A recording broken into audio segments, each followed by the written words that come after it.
Hello and welcome back to the channel.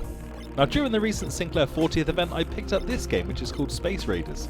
This is probably one of the earliest games that I remember playing and really enjoying. This is a really solid Space Invaders clone. Space Invaders, Space Raiders, sounds kinda similar. No relation to the Beef Crisps unfortunately. But these shoot 'em up type of games are something that I haven't really played for a long time. Until recently when I discovered some new games. So we're going to take a look at some notable shoot 'em up games on various systems I had whilst growing up, along with looking at some things a bit more modern. Next on our list is Flying Shark. This is a great little shooter in the arcade and it kinda survived its way onto the Sinclair Spectrum. But what made this version so hard is the colour scheme. Everything's in black and yellow, so when you get shot at it's really hard to make out the bullets against the background, really difficult. But for me this marked the way things were going to go, a vertically scrolling shooter where you've got your lives and you've got your bombs. Another early shooter game I remember playing is Slap Fight. Don't be confused by its name which sounds like two skullgirls fighting. This is actually quite a solid shooter. The game plays nice and fast but it kinda suffers from the same problem that Flying Shark did. This time everything's in black and white, which again means it's really hard to pick out those bullets on the background, and in this game there's loads of bullets. This is the first time I've come back to the game in many years, and I'm happy to report it still plays well. The Sinclair Spectrum got arcade conversions of 1942 and 1943. 1942 on the Sinclair Spectrum was a little bit boring and basic, but 1943 is an absolute classic, really good game. I got really good at this game back in the day and was able to complete it. It's a really solid shooter for the Sinclair Spectrum. Canyon Warrior was a great game that I can remember picking up from my local Woolworths back in the day. When it comes to vertically scrolling shoot 'em ups on the Sinclair Spectrum, I'd say this probably gets the top spot for me. A great little game, nice and colourful, quite difficult, and it also comes with its own level editor. This is still a fairly common game so you can pick this one up fairly cheaply. When it comes to shoot 'em up games on the Sinclair Spectrum, a lot of people are going to put R-Type at the top spot. They did a fantastic job with the conversion of this game. It runs perfectly on a 48K Sinclair Spectrum, it's nice and colourful and it even has no colour clash. Quite an achievement for the humble Spectrum. So yeah, I'd be inclined to agree, I think this is probably the best shoot 'em up on the Sinclair Spectrum. As for downsides, I think it suffers from the same problem that all versions of R-Type do. As soon as you die once, you lose all your power-ups and the game becomes really difficult. The solution to that is don't die.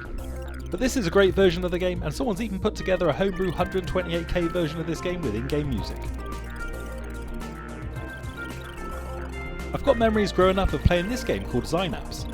I know a lot of people are really fond of this game, but I could never really get into it, even back in the day. So whilst it's not a game that I like, I know a lot of people have got some good memories of this one. As we leave the Sinclair Spectrum behind, we'll do a couple of honourable mentions. We are pretty much going to be sticking with horizontal or vertically scrolling shoot 'em ups. So here's a couple that don't really fit the mould. Space Harrier to start with, which, considering the hardware, is actually a really good arcade conversion. Yeah, it looks really basic, but considering the hardware, this was actually not too bad.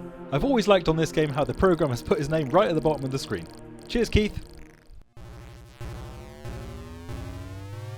I always found this game, Marauder, really quite difficult back in the day. Playing it again now, it seems a lot easier. This is another vertically scrolling shoot 'em up, but it's not one that auto-scrolls, you've got to sort of move the screen up yourself. Another great game though, and some awesome music for the humble Spectrum. But for now it's time to move on to other systems.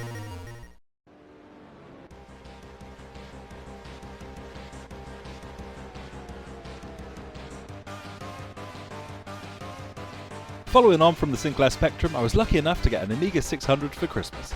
And one of the earlier games I remember playing was Menace. Don't be fooled by the graphics, the Amiga's certainly capable of a lot better than this, but this game's got it where it counts and that's in the playability. 6 levels with bosses at the end, standard stuff. But great music, great sound effects and a great game. You have to shoot the power-ups that drop in the game to get different items. The game's got a good mechanic with depletable weapons, so if you pick up lasers and cannons and keep mashing the buttons, you're going to run out fast. It's a good way to dissuade people from using auto-fire.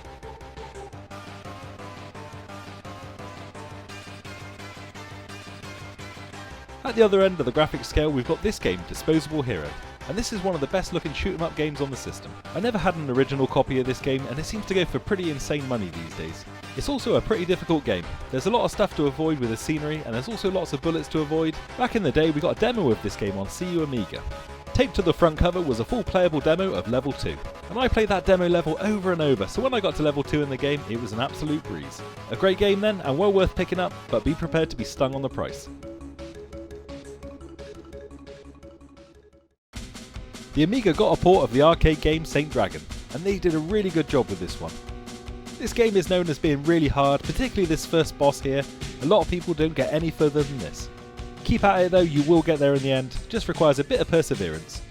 In this game you only take damage if the dragon's head gets hit with bullets or scenery, so you can kinda use your tail to wrap around yourself to use as a shield, and it's crucial to master that. You'll be doing that a lot in later levels. This is a great conversion on the Amiga and well worth picking up. There's also a good version on the Sinclair Spectrum, but if you can get access to the arcade, that's the way to play it. Agony is another game I remember on the Amiga, although this one was pretty much form over function. Great graphics and great music, but not much in the way of gameplay I thought. Plus, if you want to buy this game these days, it's going to cost you around £200. There's a good version of R-Type on the Amiga, however I actually prefer the second game, R-Type 2. I think it plays a little bit better, and maybe a little bit easier than the first game as well, which is a little bit of a welcome change. Whichever of the R-Type games you play on the Amiga, you're going to have a good time.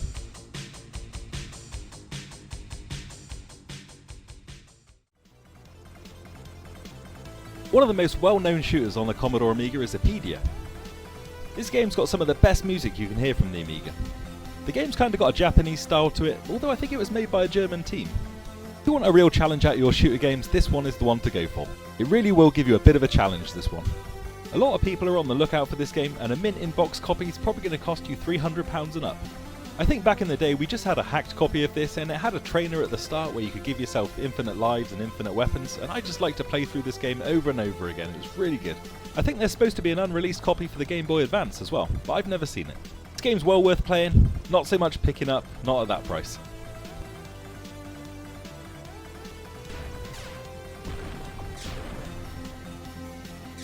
We get a vertically scrolling shooter in SWIV, and again this is another game a younger me used to play all the way through with cheats on. It does get pretty hard, but you can play two players at the same time as well, and it's got some really good graphics. No in-game music there. But yet, another solid shooter for the Commodore Amiga.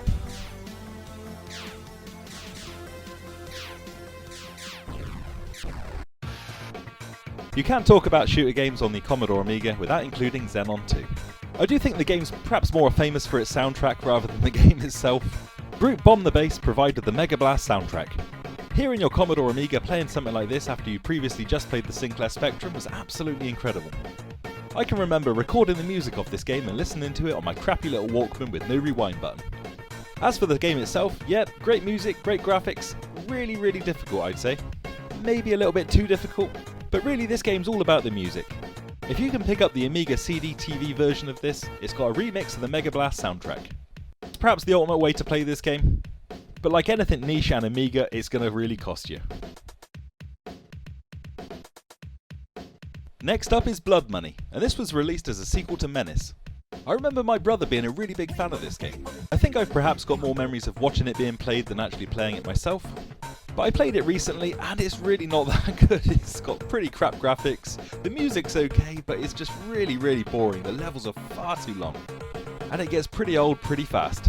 But because it's been published by Psygnosis with their fancy box work, this game's going to cost you as well.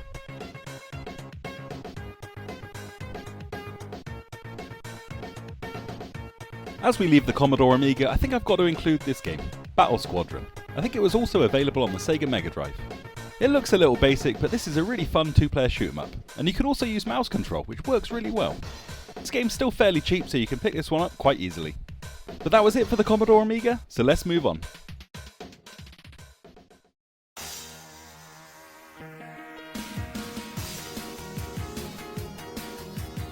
In around 1994-95, I got a Sega Mega Drive 2 for Christmas. I got these three games with it, Revenge of Shinobi being the best out of the lot, but games were a lot more expensive on this new system, so I couldn't really afford to get as many. I think at any time I'd probably only have a maximum of maybe 6 games, you trade one in and go and get another. So this episode really is about games that I played back in the day, so there's going to be loads of Mega Drive shooters that I'm missing here. Here's 2 games on the Sega Mega Drive that really made an impression. The first is Gynog, at least that's how I've always pronounced it. In the US, I think this game's known as Wings of War, but this humble shooter on Sega's Mega Drive is an absolute masterpiece. It just plays so well, it's got some awesome music, and I think the challenge this game provides is actually pretty fair. There's plenty of different power-ups in the game, and these affect your shot pattern. Some are more useful than others, especially being able to shoot behind you. There's some special weapons you can pick up as well, and some of these can be quite situational. But this game's got some really cool scaling graphics effects and some really cool boss designs. Maybe this game is kind of one of the earlier bullet hell shooters, at least in places.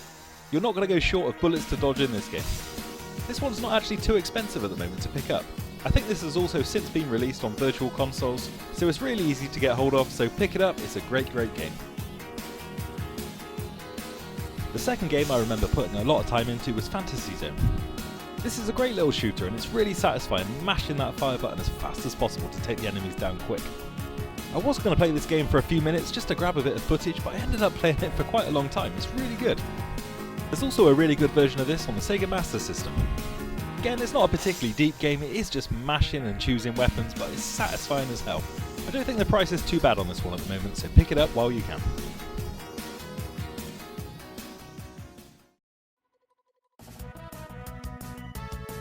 Eventually I got a Super Nintendo, kind of right at the end of the console's life. I don't know if I made a good trade or a bad trade, but I traded in my Atari Jaguar for a Super Nintendo with some games. But some of my friends had had a Super Nintendo for several years, and my brother had one as well. And one of the most eye-catching shoot-'em-ups was Axelay. I used to watch my brother playing this and I was absolutely amazed by the graphics. I have and will always be absolutely terrible at this game. I'm absolutely useless. I think I've got to level 2 maybe once. But this game is an absolute showcase of the power of the system. And for that reason alone, it deserves a mention. Also worth a mention as a fun shooter is UN Squadron. My brother got hold of one of those super wildcard devices or Disk Doctor or whatever the thing was called, but basically this little device let you play copied games from floppy disks. And UN Squadron was one of the games that came with the device. I don't remember it being quite this brutally hard, it is really difficult coming back and playing it now, but a good fun little shooter, especially if you fancy a challenge.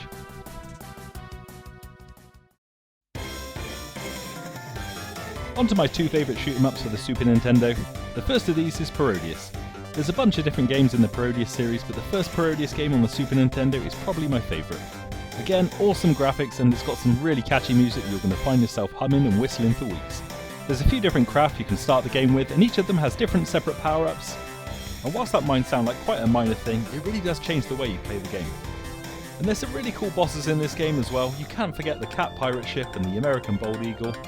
That is of course if you can actually make it to them. Around level 4 in this game it starts to get incredibly difficult. You really are going to have to start memorising some of the patterns and noting where you've got to be on the screen. Again, this game's absolutely plastered with bullets and you are going to die a lot. But the game's just so much fun you'll just keep on coming back, put in a credit and continue.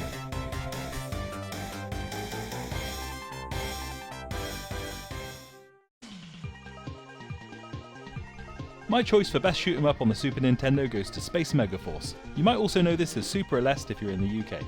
This game is pretty much shoot 'em up perfection. I don't think there's many things you could honestly improve with this game. I think one of the things it does so well is it has such a large range of weapons, and each of these has their uses for different areas of the game. Which is kind of a nice little feature, each of these weapons is situational. Early on in the game you might just prioritise the standard spread shot, but other weapons that are able to shoot through walls or reach areas you maybe otherwise might not be able to get to are really useful. The game's got some great graphics and scaling effects, awesome music, and even some speech, which even back then was still awesome to hear at the time. If you're going to check out any of the shooters that I've mentioned in this list, this game should definitely be one of them. I'd love to see a remake of this game on the Nintendo Switch, so let's keep our fingers crossed.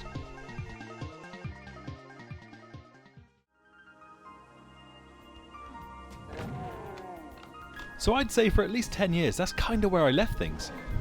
That's where shooters ended for me. And I think there's quite a clear reason for that. When the next generation of consoles came out, the N64, the Sega Saturn and the Sony PlayStation, 3D was the latest thing. And games like Tomb Raider, a fully explorable 3D world. Not to mention games like Wipeout that really showed you the power of the next generation. And for me it probably was this next generation of consoles that was my favourite. Early 3D graphics that might look a little bit primitive today, but it kind of gave you a view on where things were heading. So you're going to pick up one of your old style shooter games, scrolling vertically or scrolling horizontally, shooting things, waiting for the level to finish in a kind of a linear pattern, or are you going to pick up one of the new systems with fully explorable 3D worlds, not to mention games like GoldenEye for classic multiplayer, and Final Fantasy VII with really story-rich gameplay. To me it kind of made shoot 'em ups look a little bit past it. Of course that's not to say there weren't shoot 'em ups in this generation of consoles, of course there were. Plenty of them on the Sega Saturn, But how many vertically scrolling or horizontally scrolling shoot-em-ups can you think of on the Nintendo 64? Probably not many. Maybe one, maybe two? I guess it just kinda seemed like we'd moved on from that type of game. There was one thing that got me back into shoot-em-ups, and it was a YouTube video that I ended up watching back in maybe 2016. I think I was bored at work one day and opened this up, and the amount of compression YouTube used on this video pretty much made it unwatchable. I could tell it was a shoot-em-up and loads of bullets were flying around, but that was about it. I looked around and managed to find out its name. It was called Mushihime-sama Futari. I thought it looked really interesting, really testing the player's skill. In 2015, the first game got a release on Steam, and more recently on the Nintendo Switch.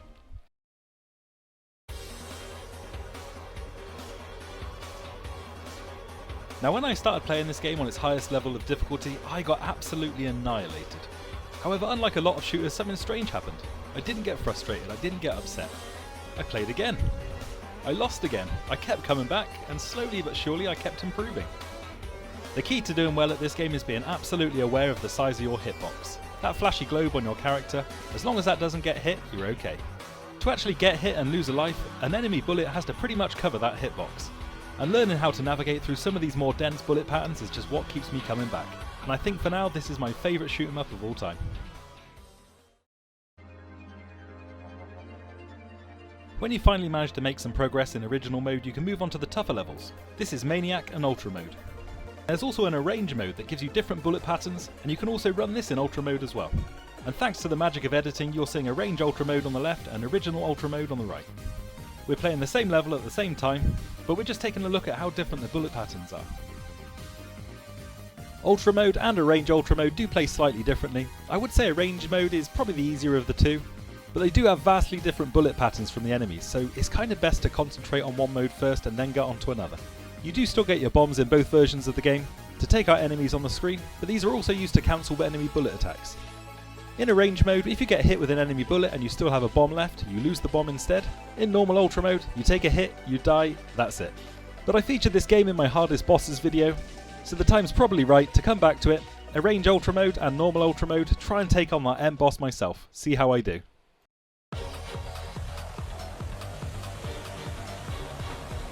I am currently mainly playing arrange mode in this game. Ultra mode on the right is kind of footage that I recorded quite early on, and I hadn't really got used to the game mechanics yet. So I'm going to die a lot more on that one, but I'm going to die a lot anyway. Again, there's very different attacks depending on what mode of the game you're playing. However, the main thing to note here is on Ultra mode, normal Ultra mode on the right, if you attack the end boss when his shield's up, he's going to retaliate and fill the screen with bullets, which as far as I understand are completely unavoidable. I just love the way you slowly improve at this game. Arrange mode on the left, those first few attacks I couldn't avoid one of them when I first started. Here I'm avoiding 4 or 5 of them. I do eventually get clipped in the end, but you do see yourself slowly improving, and that's what keeps you coming back.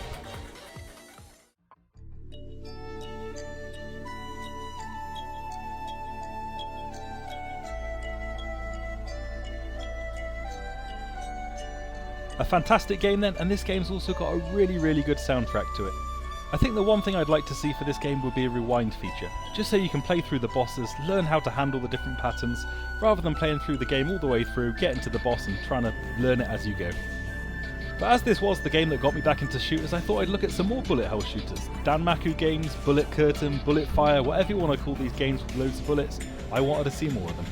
And the first game I was going to look at was one of the Toho series.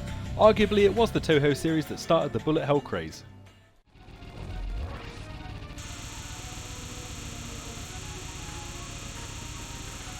I know the Toho series has absolutely loads of different games in them, so I was just going to randomly pick one out. This is Toho Phantasm Dream, and I got it on the Steam store. It definitely looks a little bit more basic than the other games, and one thing I really struggled with in this game was you can't see your hitbox. On Mushihime-sama you had that flashy globe on your character, but in this one you don't really know when you're going to take a hit or not. Also the game's fully in Chinese, no English translation at all, so I don't really know what I'm clicking. This could be quite a fun game, maybe if you spend a bit of time with it, but it just lacks a bit of polish I think, so let's take a look at another game.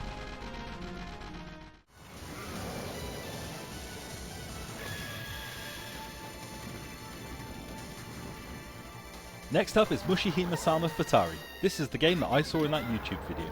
I've probably only had about 3 goes on this game. I'm kind of saving it up. After I finish and perfect as best I can the first game, I'm coming to this one. So I'm going to get absolutely smoked here. I'm just not familiar with any of the patterns on this one, but just like the first one, it's got an awesome soundtrack and loads of amazing bosses in it.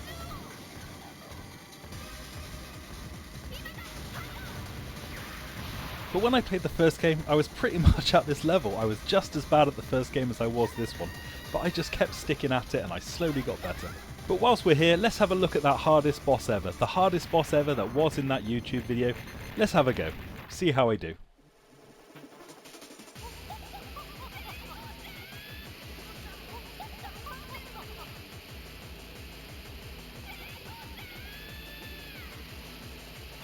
Yep, that went exactly as expected.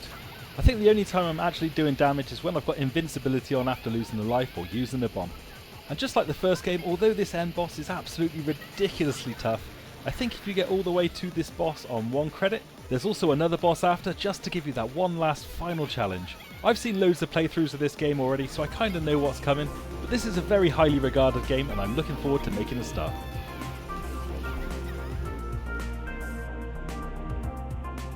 Death Smiles is another Danmaku shooter, and this is available on pretty much anything.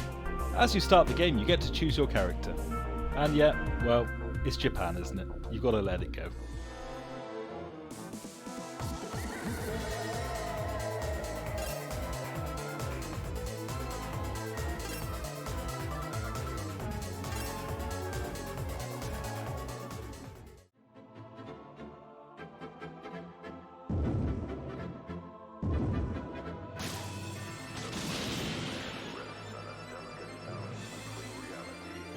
So when I picked this game up, I was really just looking for more bullet hell shooters. I saw this one as being quite well recommended, so I gave it a go. And thankfully this one is absolutely fantastic. This is a really, really good game. If you're just starting out with these bullet hell games, then this is the game to go for. It's got a difficulty level which is just about right, I'd say. Seasoned veterans as well as beginners will find something good on this one. It's also got a really good soundtrack, this game.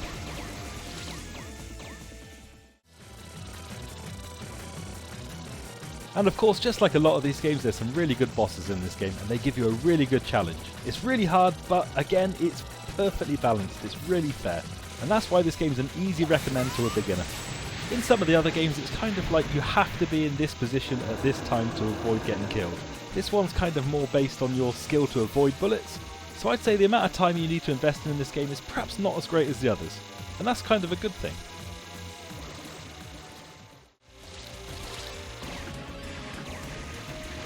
When you get to level 3 in this game, the volcano level, that is where the difficulty maybe does start to spike up quite a little bit. I think because it's a downward scrolling level and you primarily shoot left and right is what makes it so hard. However, there is a free lock-on mode you can use as well, but it's not quite as damaging. One real surprise I did have in this game whilst I was going along and shooting stuff was Mary.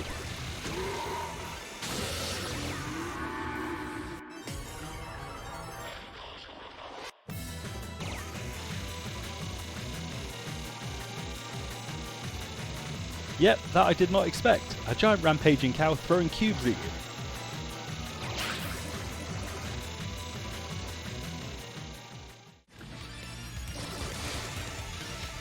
I am playing the standard version of the game here on the hardest level of difficulty, so there is quite a lot of stuff still flying around. And this is the last level, so you do kind of expect a bit of a challenge here. But yeah, this is a great game that I'd recommend to anyone. It's got a really cool graphic style, awesome music, and it's a really, really reasonable challenge. Not to mention it's got another challenging final game boss. I actually started off doing pretty well on this one, nicely getting some close bullet dodges in. And what I really like about this game is how clear your hitbox is. That heart on the character is really clear, nice and easy to pilot around these bullets. Like some of these other really tough games, if you get right to the end on 1 credit, and I think there's some other requirements for this one, you get an enhanced version of this boss that gives you another challenge. So another great game then, and like I say, it's available on pretty much anything. Xbox, Switch, PlayStation, PC. There's also a sequel to this game. I haven't picked it up yet, but it is on my list. When you play this game, you select a difficulty level 1 to 3, and I just played through the game on level 3. But included with the game, at least most releases as far as I'm aware, is the Black Label version. And this lets you select level 999, and you actually get an achievement for even daring to start this mode. Yeah, good luck with that one. Wish you all the best.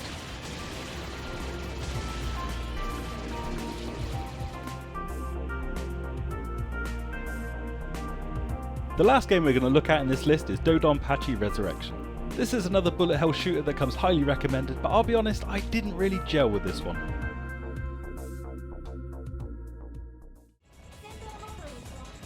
I mean, it's got all the other standard Japanese tropes like spaceships that turned into schoolgirls, but I just can't get on with the control in this game.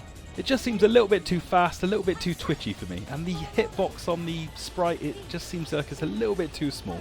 I'm sure that's just me though, it's just one of those games that you need to put some time into, and at the moment, I gotta be honest, I haven't put too much time into this one. I'm still playing all the other games.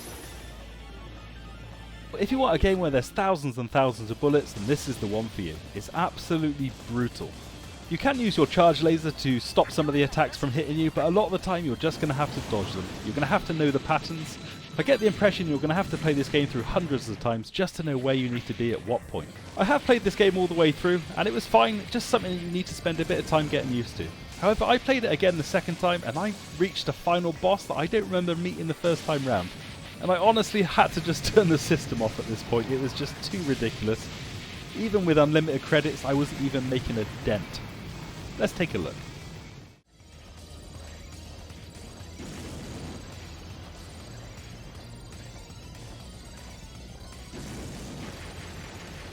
So things started off pretty ridiculous and got worse from there. How are you meant to avoid this stuff? I don't know if I'm missing something or you need to choose a different ship at the start of the game that lets you handle these attacks better, but I just felt like I had absolutely no chance on this one. This boss has also got about 10 different forms that you've got to remember, so good luck with that one. Anyway, I was slowly wearing this boss down and I thought, oh sod it, I'll just cheese it, I'll just keep putting credits in, keep chipping away and beat the game. That didn't happen. It got to this final attack pattern here. I think you've got to survive for a certain amount of time before you start doing damage. I could not survive that amount of time. This just seems like absolute insanity. I gave up, I switched it off, I was done. Anyway, I think that's going to do us for this time. I hope you enjoyed the history of shooter games that I'd grown up playing. Maybe there'll be some there that you'll think of trying, especially if you haven't played shooter games in several years. Maybe you'll find some new games that just click with you. But anyway, I've got to go throw my Xbox out the window in frustration, so I'll see you next time.